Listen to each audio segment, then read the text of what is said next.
South Park really jumped the shark in its premiere episode today. It is something that you look at and you go, what are they even trying to say? Because their messaging doesn't make sense. And that's exactly what the left does every single time they try to do one of these message things. It never makes any sense.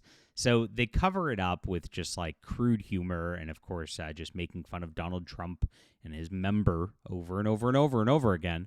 But the messaging here really is something that I'm seeing all across corporate media, that everything's gone way too far to the right. We've swung the pendulum too far. We didn't mean it. We didn't mean woke was that bad. It's really bizarre. And also maintaining also that woke is dead at the same time. None of these things are true whatsoever. We've seen exactly how bad the media is. It's still going strong. Every single movie is the same messaging on the left. Every single TV show is the same messaging, and yet they're acting like there's some sort of like right-wing censorship campaign going on when the right wing doesn't control any of this stuff. In fact, it's quite the opposite going on here.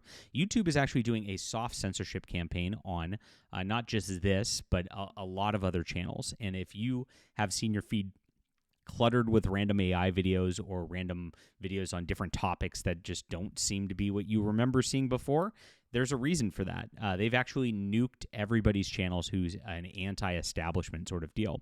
I did a article on this on Substack last night. I actually showed the Social Blade profiles of The Quartering, Yellow Flash, Clownfish TV, Smash JT, and a couple others that it was just like, boom, it's like an 80% drop. And it's because they're just not showing them on your recommended feeds anymore.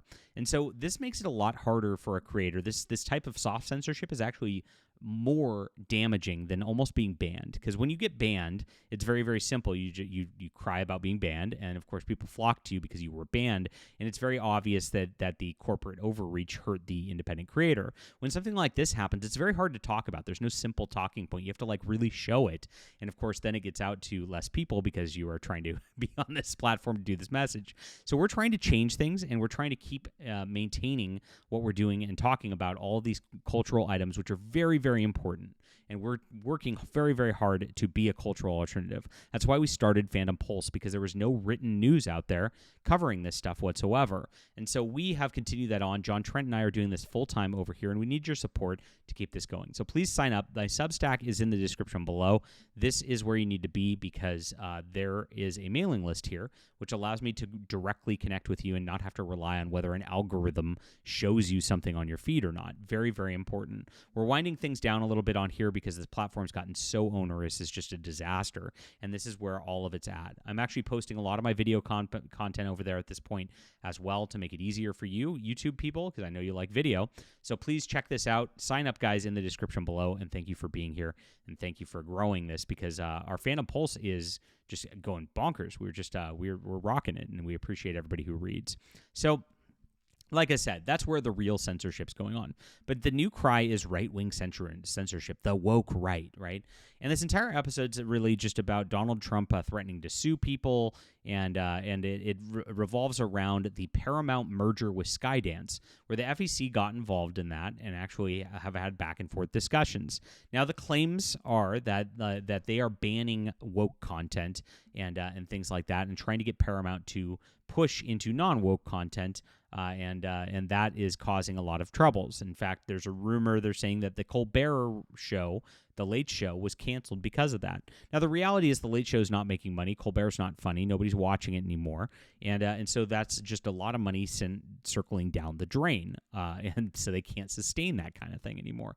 But South Park actually perpetuates that rumor, acting like that's what happened to Colbert. Now, this is ironic because they're doing this and they're spreading this message on Paramount. They're actually putting things about Trump's penis and the like on Paramount, and they're saying Trump's evil and the like on Paramount. So if this was the case, obviously this would not be here, right?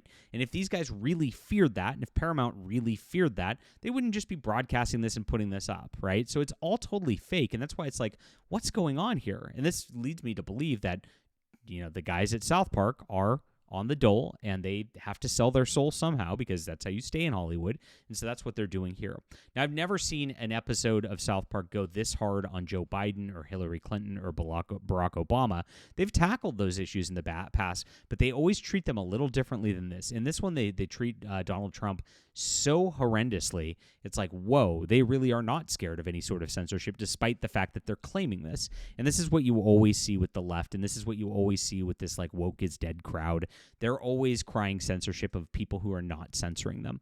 Now, the other aspect of this is that they are bringing in like Jesus into the schools, and literally Jesus shows up at the school, and they're like, Christ can't be in our schools. What are they doing? And it's a reaction where they're trying to paint the right wing as these, like, again, religious extremists and fake and corporate and blah blah blah blah blah, when they're honestly they're religious extremists with their wokeism, and the fake and corporate is very much this, right?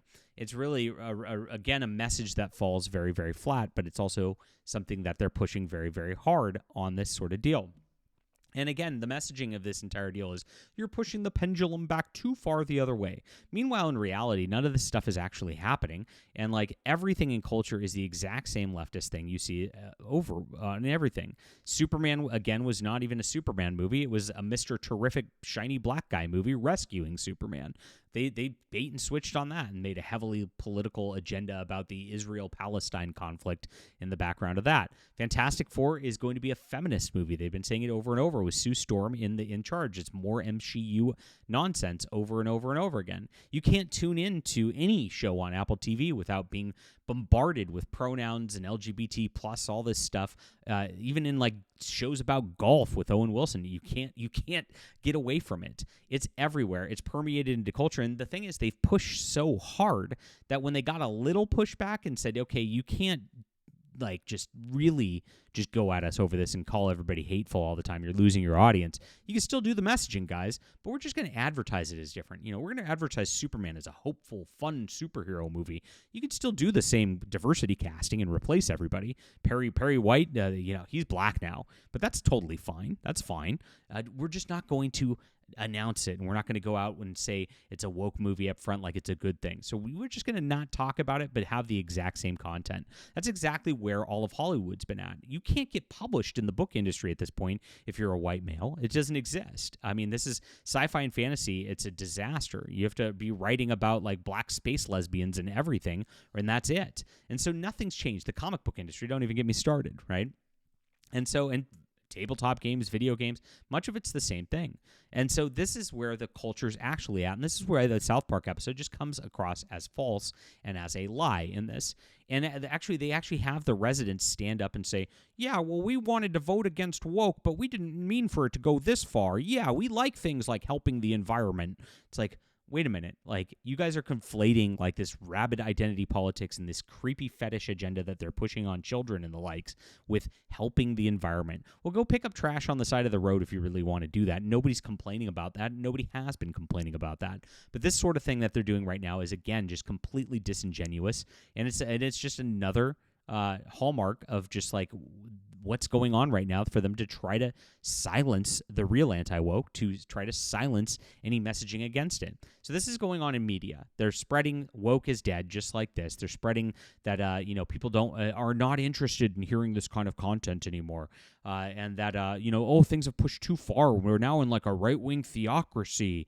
Yeah, things like that don't move overnight like that. It's crazy to think so. The people on the left who still 49% of the vote out there didn't suddenly go away. New York and California didn't suddenly just go, you know what, we're self-reflecting now and we don't hate white males any longer. They didn't do that. They've doubled down on everything all the way around. They just cordoned themselves off in their blue sky echo chamber so you don't see it all the time now. That's exactly what's going. Look at my video this morning for how nasty and evil these people actually are. I mean, it's terrible what they've been saying about Hulk Hogan and the like. No, wokeism is very much everywhere. It's rampant. It's still in every aspect of culture, especially corporate culture. And this is just a lie to gaslight people because the South Park guys are reasonable because they just poke fun at everyone. Well, they poke fun at the right wing a lot harder than they do the left. And this is exactly what you see. They would never get away with doing this with Biden or Obama or Hillary Clinton. They would never go this hard. And so you see where they fear the real censorships from. Those are their masters who would actually get them thrown off the air if they did go too hard. They know that Trump is not going to do anything like that, and that's why they don't fear this. All right. Very, very disappointing first episode of the season so far. Let me know your thoughts about this. Leave a comment down below. Love to hear from you. Please hit the like and subscribe button. Guys, we tell the truth over on our Fandom Pulse Substack here. A lot of articles every single day. This is where it's at. Join up so we don't have to rely on the algorithm to find you. It's seriously that bad out there.